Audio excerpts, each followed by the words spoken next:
This is MJ. Welcome to my fully operational Star Wars podcast as I discuss Star Wars Episode 2 Attack of the Clones in summer of 2023 as I am on my journey towards the Ahsoka streaming series. And that's pretty much it. I watched Attack of the Clones today.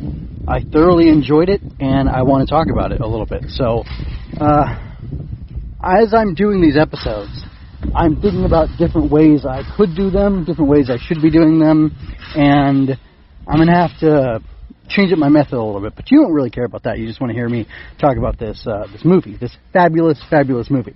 So, I'm jumping right into it. I really find that despite the fact that it's a nearly insane move to jump 10 years from one movie to the next, it works remarkably well, and it's very interesting. I think perhaps, I don't know. Yeah, the story of Attack of the Clones is very interesting. So, if you break it down from, you started with Episode 1, because I watch these movies in order because they tell a single story in order. You start with Episode 1. It is the story of this young queen who fights to free her people, and she assembles a group of allies along the way.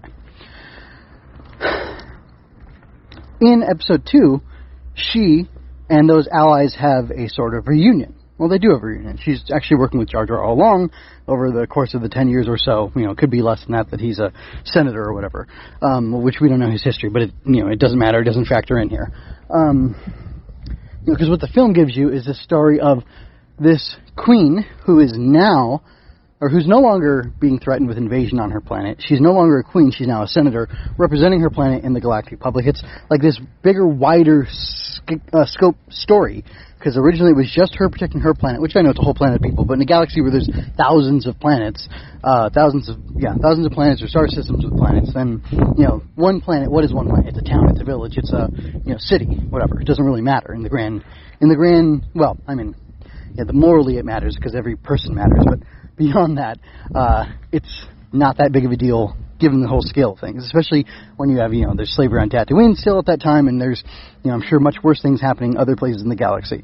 So, now, she's trying to prevent a war from happening, and the Sith are back, and we see that they are still manipulating things. They're almost even deeper, though, even farther, even more hidden and cloaked in how they are manipulating things to start a war. And in fact, one of the last lines in the movie is, has the war begun? Well, I'm paraphrasing. Has the war begun? Yes, my master. Things are proceeding quite well, or better than expected, or something along those lines. And that's amongst the Sith, that's Darth Tyrannus, who we were introduced to as Count Dooku, a political idealist, not a murderer, who turns out to be both a political idealist and a murderer. Well, maybe he's not a political idealist. Maybe he's a Sith devotee, and therefore he's willing to, do whatever he has to do in order to bring about the Sith's machinations. And he's serving Darth Sidious, who was the master of Darth Maul in the previous movie. So we see this, that the Sith have succeeded again, that the victory in Phantom Menace was a hollow victory because, and that wasn't really apparent in the movie. Looking at it afterwards, thinking about it, you can see that kind of. But in this movie, it's directly called into question. Obi-Wan at the end of the movie says, without the clones, we wouldn't have won today, or we wouldn't have had victory like we did. And it says victory. This isn't victory. There is no win here. Nobody came out on top, or we certainly didn't, because now the Clone War has begun. And it's really interesting because while the overall story of the movie, basically it pushes, in the course of this movie, the Republic is pushed from the edge of war into all-out war, and things are like really ratcheted up and escalated in a really interesting way, and that gigantic story is counterbalanced, or has and that gigantic story is the backdrop, rather, you could say, for this burgeoning romance between Anakin and Padme. It's 10 years. He's, 19 years old now. She's 24. She's been a senator for some time, I think a couple of years now, and they're reunited because there's a attempt on her life. And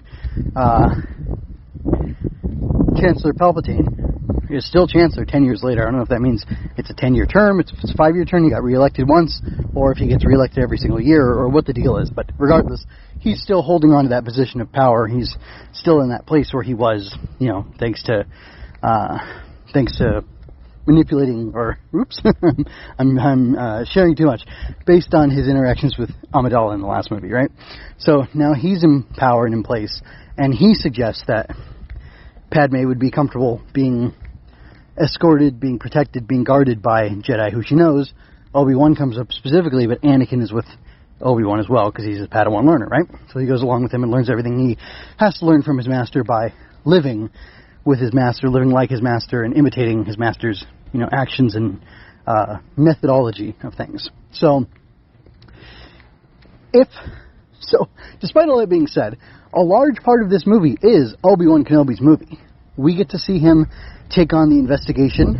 We get to see him jump out a window ridiculously and, not die because he's hanging on to this droid, which apparently, despite the fact that all it had to do was carry bugs, is powerful enough that it can carry a, 180-pound, 200-pound man through the air and fly around with him in crazy ways. Anyway, but we get to see, this weird kind of detective story where he's gumshoeing. He's chasing down clues and leads so that he can ultimately uncover who the assassin is or who's behind the assassination attempt on Padme. But it ultimately, interestingly enough, leads him into the Geonosian, death pit or whatever, and into the first battle of the Clone Wars. That's all really interesting, and we get to see a lot of Obi-Wan's character, much more, he takes over the Qui-Gon position, and I guess you could say Anakin takes over the Obi-Wan position in this movie, where you have the Jedi Master having the primary role, and then his Padawan having a secondary role, and I would argue that Anakin definitely has much more of a prominent role than Obi-Wan did in the last movie. It's very different, and it feels unique, and there's not all this, there's not like a replay or, you're not tired of it, because this isn't something that you're seeing. You're getting to see them share the story, and, but the stories that they're involved in are so different from each other, it makes it really interesting. So, like I said, Obi-Wan's doing this detective thing. He makes one of the greatest characters in all of Star Wars, Dexter Jettster, who I absolutely love and adore, and I don't quite know why, but he's amazing, and I just was grinning.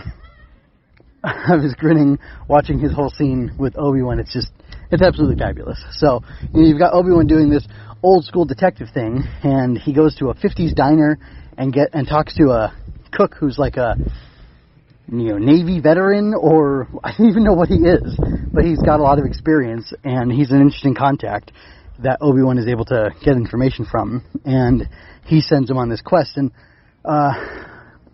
something else interesting that is pointed out in Dexter's diner, and that gets brought up, basically, this point of the story is established in 3 modes, and that point is that the Jedi need to be careful not to be arrogant, and that the Jedi hubris will hurt them or lead to their downfall. And really that, the hubris, the arrogance, can be said to bring about the downfall of anybody, but it's a story point in this movie. So, point one,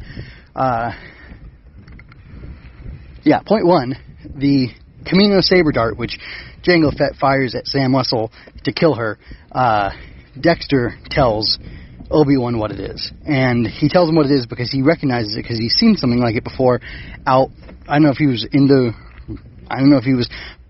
he was prospecting somewhere, so we know that.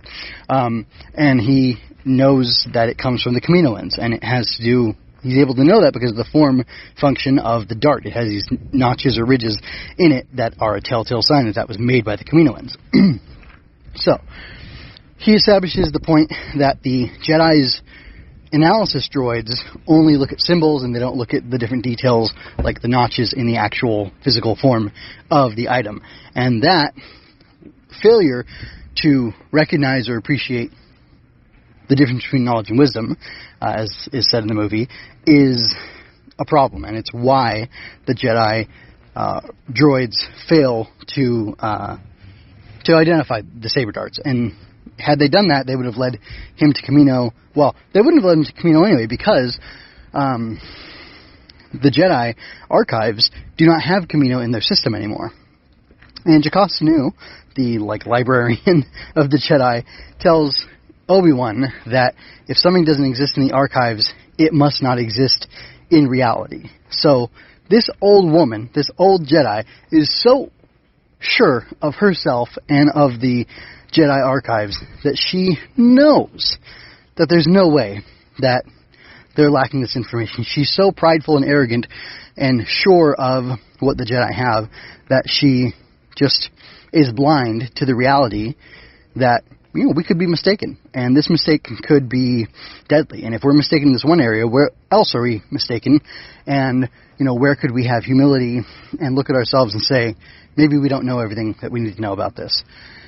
And that point is brought up, I believe, when is it brought up? Well, anyway, Yoda, Mace, and Obi-Wan are in a hallway talking, and Yoda mentions that some of even the masters, even older Jedi who should know better, are arrogant and too sure of themselves. And then we get to see, I think it's the Dexter instance, first where he mentions the droids, then it's Yoda mentioning it in the hallway, and then it's Jocasta Sanu displaying the arrogance of the Jedi in full force. And those three elements make a really interesting plot thread. And you could say it even ties back into Ki-Adi-Mundi saying that Dooku is a political idealist, he's not a murderer, and Mace saying there's no way he could be the assassin or could have hired an assassin. He used to be a Jedi. It's not in his character to do this sort of thing. And then who but Mace Windu himself is pulling a lightsaber on Dooku in the Geonosis arena.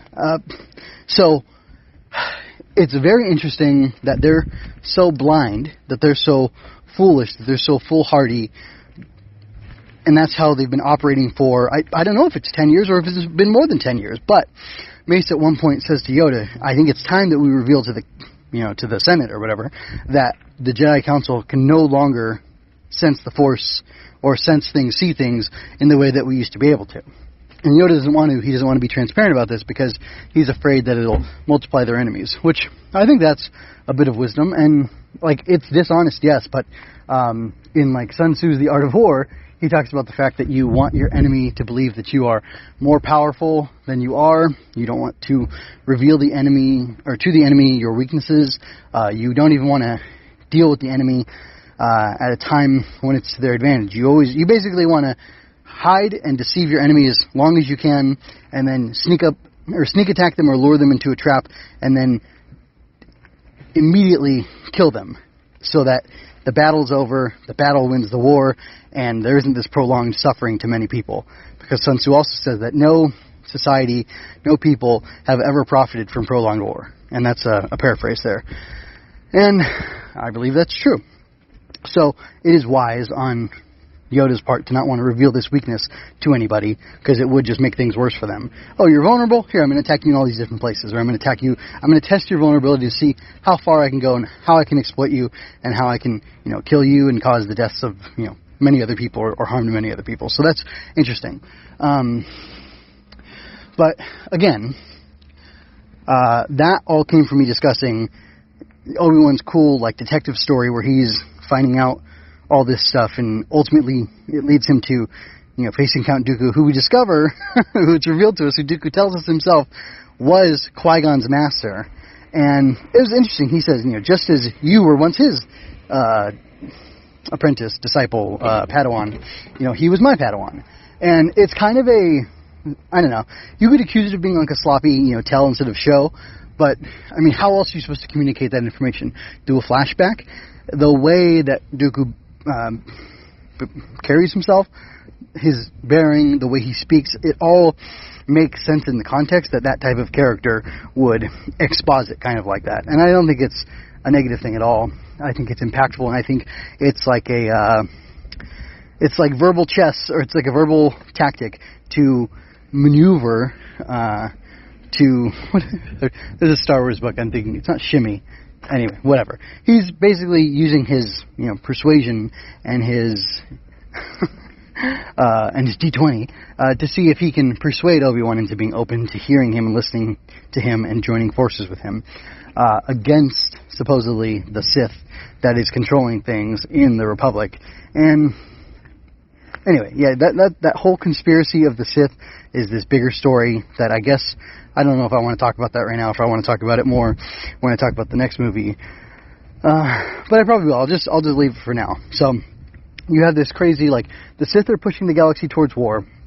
The Jedi are blind to that. While trying to do the right thing, Obi-Wan and Anakin are presented as an option to help protect Padme and figure out who the assassin is so they can stop the assassin. But that action, that arc, that trajectory that they're set on ultimately leads to Obi-Wan finding Boba Fett on Kamino, chases Boba Fett from Kamino, or Jango Fett rather, Jango and his son Boba, his unaltered clone, to Geonosis, where the Geonosians are working with the Trade Federation and other people as these separatists, and they are planning on, building. They basically have a weapons foundry where they are trying to make forces so that they can break away from the Republic. Now, you might ask yourself, why would it be necessary to fight and kill people who you are in a relationship with if you no longer want to be in a relationship with them? And I think that's an excellent question. Because of the American Civil War, there is a assumption that the only way for a state or a smaller part of a nation to break away from the other part of the nation and have sovereignty, have independence, have self-rule and self-control is for there to be a war first, and then I guess if the if the person who wants to break away wins the war, they get to break away and be free and be sovereign.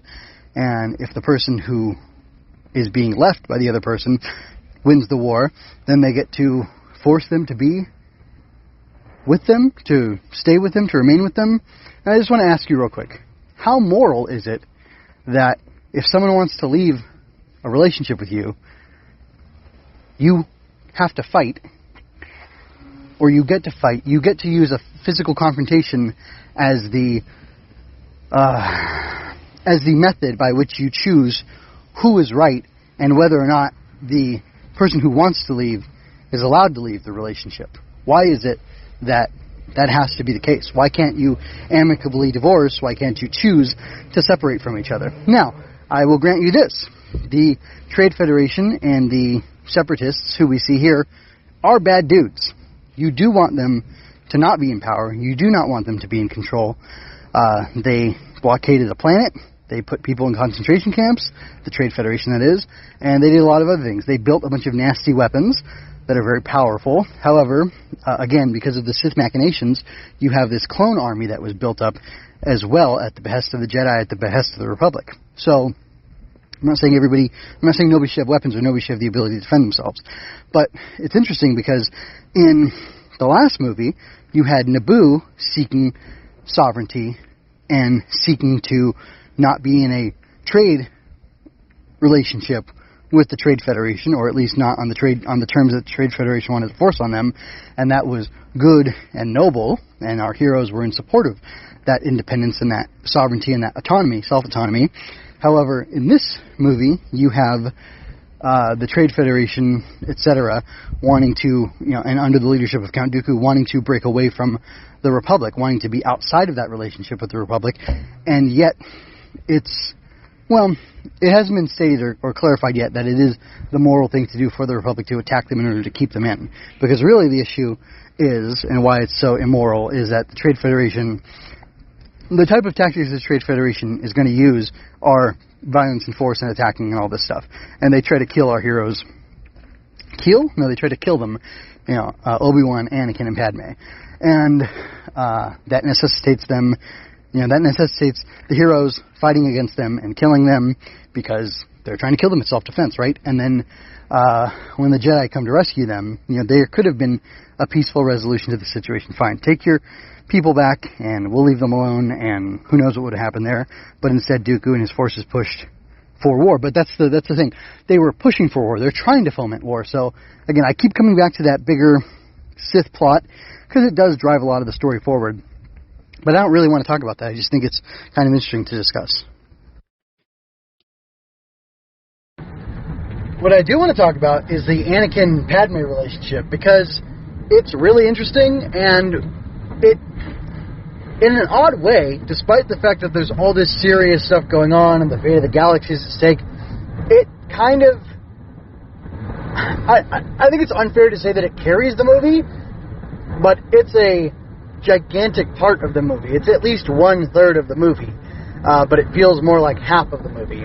And I think it's really interesting because you go from Anakin kind of being a creeper to Anakin definitely being a creeper to Padme resisting or denying that she's interested to telling him that she's utterly interested and she's willing to lay it all out on the line, or put it on the line, because they're about to die anyway.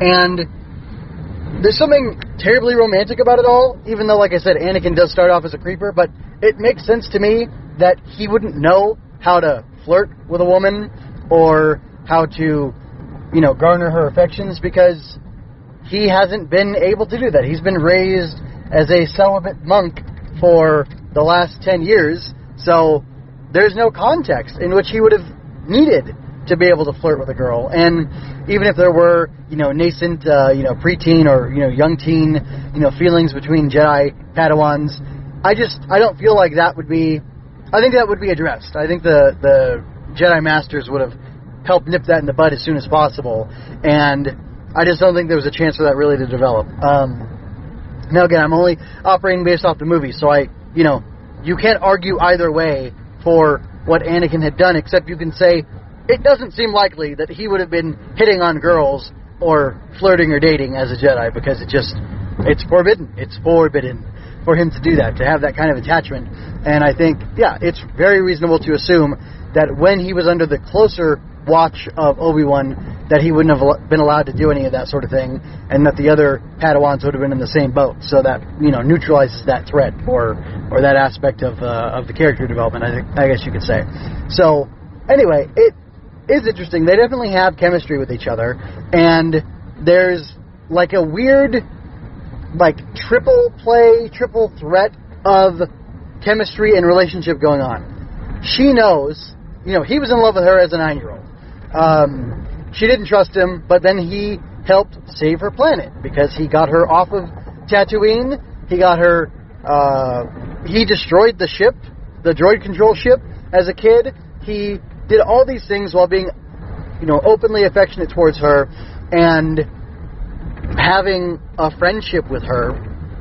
He had lost his mother, so she in a weird way became, maybe a surrogate mother for him at that time as he was a kid, even though he was still, broadly speaking, interested in her.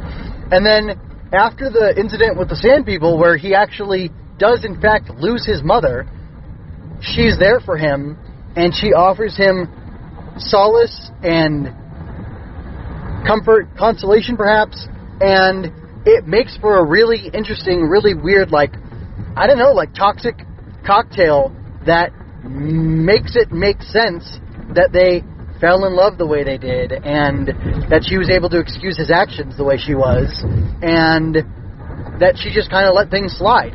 I want to back up now and talk about Anakin's state of mind. He's been having dreams about his mother for a while. She's been taken by the Sand People for a month. During that time, she's been mistreated and potentially tortured. Is there any sort of exterior... Well, anyway, just based on the film, he hasn't been sleeping well. Obi-Wan notices it, tells him in the beginning that he looks bad. And Padme, it's obvious that he has continued to have nightmares because she's noticed them and realizes that they are having an effect on him. So, if you've got this young guy in a high-stress situation, he's out on his own, he's, with this woman that he's super interested in, that seems to not be interested in him at all, he's made moves and, wanted to be closer and closer with her, and it just seems to be failing. Meanwhile, he's been distracted for a month thinking about his mother. During that time, he hasn't been sleeping well because his nightmares wake him up, and they're disturbing a vital aspect of health. When he finally finds Shmi and holds her while she's dying in his arms, his dream of coming back to Tatooine and freeing all the slaves crushed and dashed before him in a very real, presentation, manifestation, whatever. I get him snapping, and I don't think it's right that he went and murdered all the Sand people, especially the women and the children. Had he just killed all the men, I'd feel a lot better about it. But the fact that he wiped out an entire Sand people enclave or village or whatever is it's chilling, and it's scary. But it's also kind of understandable. And I don't know, he's got a history with the Tusken Raiders up until the time he left Tatooine, so I don't know what he knows of them or what he's seen of them, but before Shmi dies, before he finds Shmi, he hears from Klieg Lars that they may look like men, but they're animals. And he uses that language, too. They're animals, and I slaughtered them like animals, and I hate them. And it's interesting because perhaps he used that, he leaned on that emotionally. There's a saying that we act emotionally and then we justify our actions rationally. So he used everything he could to try to eschew the responsibility from himself, even though he knows that he did the wrong thing in giving in to his hatred and killing those Sand people. And, especially because of how many he killed. Again, had he killed the guys in the immediate proximity and then, was able to escape from the camp with his mother, that would be one thing. But the way he went about it, I think, is definitely, morally wrong. Even if it's understandable, why that would have happened or how that could have happened like that. So I think that's really interesting. Some more on Anakin's state of mind, or frame of mind. And, I can't really think of anything at the moment. But I want to get back to Padme. She has had this guy with her as her protector. He's the savior of her planet. He saved many of her people. He was good to her in so many ways as a chap, as a young lad. And, that's good and interesting. And now she's with him. She knows that he's lost his mother. She is used to him. She knows him in the context of being a warrior who kills when he has to. And, he killed the little bugs that were trying to kill her.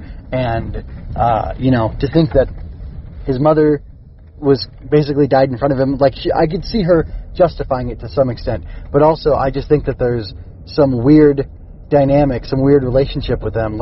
He's this crushed man, in front of her. He's just totally collapsing in on himself.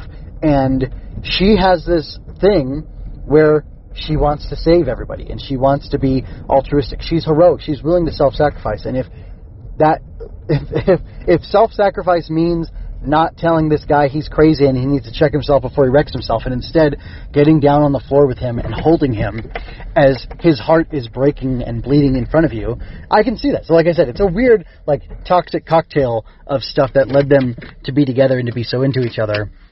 Aside the fact from their, physical chemistry that they have with each other, which they clearly have. And I just think it's really interesting. And, oddly enough, then we get, the stuff in the prairie where they're flirting and she's in that yellow dress that's been turned into the meme now, and he gets, fake crushed by that weird, flea creature or whatever. All that stuff, it's all very charming. And, their sojourn in the lake country is, and that's part of the lake country. It's kind of neat. And then, being on that, transport and just being on this little adventure together as a young man and young woman, you can see things developing for them, just besides the chemistry that they already had with each other. And it's really interesting how it's done. Not my favorite thing in the world ever, but just still really interesting. And yeah, I think that carries a lot, and it makes a lot of weight in the movie. And you have the whole thing where she's willing to go back to violate the Jedi's mandate to go to Geonosis to save Obi-Wan, and his mother just died, and now she's helping save his father, essentially, in the person of Obi-Wan. And after that, she admits to him that she loves him. And it's just a really interesting arc if you stop and think about the story of their love and romance and how it comes together. It makes a lot of sense, even if it is weird. And there's a really good concrete example of how Padme could be more open to accepting, like, broad stroke violence from Anakin, because when they're in the droid foundry on Geonosis, he's killing Geonosians left and right. These are fully sentient creatures. Yeah, they sleep upside down, huddled together with their brethren, sticking to the rock wall or whatever, in Geonosis, which is freaky and makes him seem, less human, because it literally is less human, but it isn't necessarily less sentient. However, he's just able to kill and kill and kill these guys who are directly attacking the two of them, but it's okay. So it's like, it's not that he killed the Sand People that's the problem. It's the context that he killed them in. However, Padme was removed from that, and she could probably easily justify to herself in her mind, Anakin saved me by killing dozens of these Geonosians, just like he killed dozens of Sand People after he failed to save his mother. It feels kind of like the same thing. Even though I know he didn't slaughter Geonosian women and maybe women. Maybe they have women warriors as well as the men. If it's anything like a, beehive, it might mostly be females, actually. But anyway, you've got Poggle the Lesser, who seems to be a big deal, but then in Clone Wars we see later there's a queen of the Geonosians. But again, that's neither here nor there. Yeah, it's interesting thinking about that again, thinking about it some more. You do have this context of, like, lethal Jedi Force is not uncommon. And despite the fact that, like, Padme doesn't want an army of the Republic, and despite the fact that Naboo is a peaceful planet, this peaceful planet still had the N1 starfighters. Padme carries a gun. She knows how to fight. I'm sure she's killed people. So, in the context of this crazy, Saturday morning serial world, these people all have blood on their hands, and the difference between the good guys and the bad guys is that it's not the amount of blood on their hands, it's the context in which that blood was shed. And for Padme, taking a life is a necessary evil in order to keep her and other good people alive. And I think she can kind of, again, act emotionally and then think about it rationally to say, okay, I'm going to get down with this guy and comfort him and basically commiserate with him and be with him in this way to console him and such. And then, you know what? Yeah, I'm in love with this guy. He's attractive. I'm attractive. Let's be together. Whatever, we're going to die anyway. I can forgive any of his misdeeds or anything that might have been over the line because who cares? We're probably going to die now. And then they proceed to kill a bunch of other people as they're trying to escape. Again, these people are trying to kill them. It's not the killing at the end. There's a difference between murder and killing. And I think Anakin crossed the line from killing to murder in somewhere where he was killing the Sand People. And definitely later on crosses that line a few more times that we get to see in the next movie. So, it's very interesting. It's very interesting, and I think George Lucas's writing could be helped, could be punched up a little bit, could use some assistance. However, I think it's pretty solid, and I think he's working with like a very interesting mix of psychological stuff that makes all of this work, even though it's uncomfortable.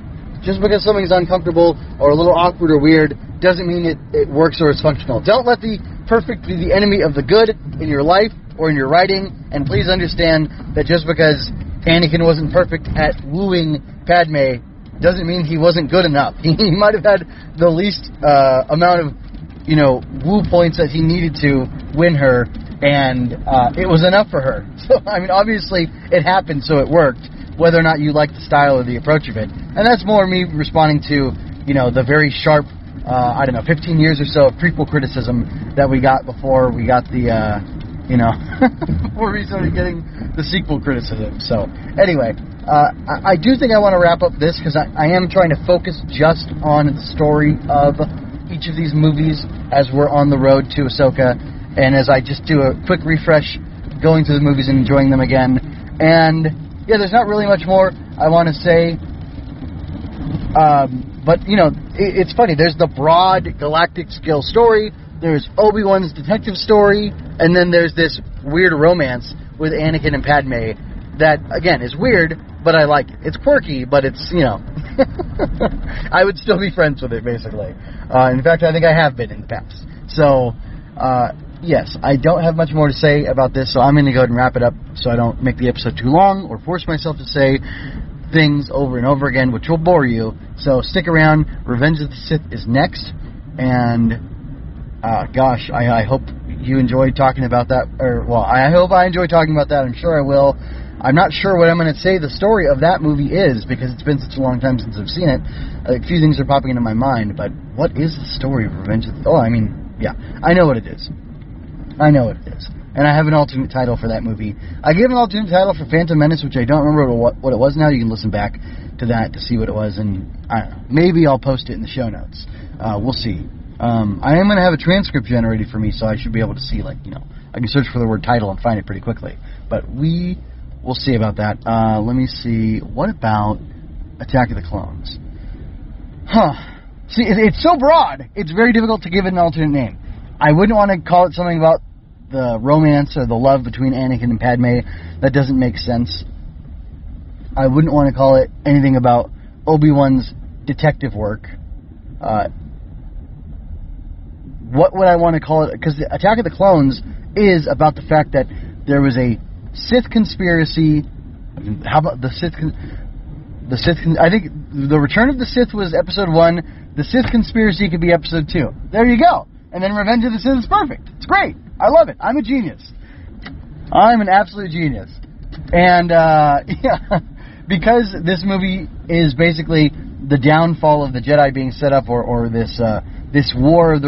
It's the further machinations of the Sith propelling the Republic into war against, or the war of a drone army versus a clone army, which is why it's called Attack of the Clones.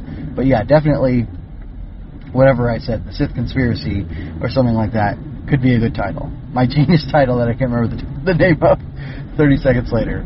But anyway, let me know what you think you would retitle both movies, Phantom Menace and Attack of the Clones, based on what the stories are about, or what your focus on the stories is, as I've been talking about the last couple episodes. I'd be curious to know what other people think. I hope you enjoyed that. Go to mjmunoz.com to leave any questions, comments, or other feedback you might have. There you can find all of my analysis, art, and fiction. I cover books, tokusatsu, comic books, anime, and more. Look around. You're sure to find something else that you'll enjoy as well. This has been a Story Over Everything production.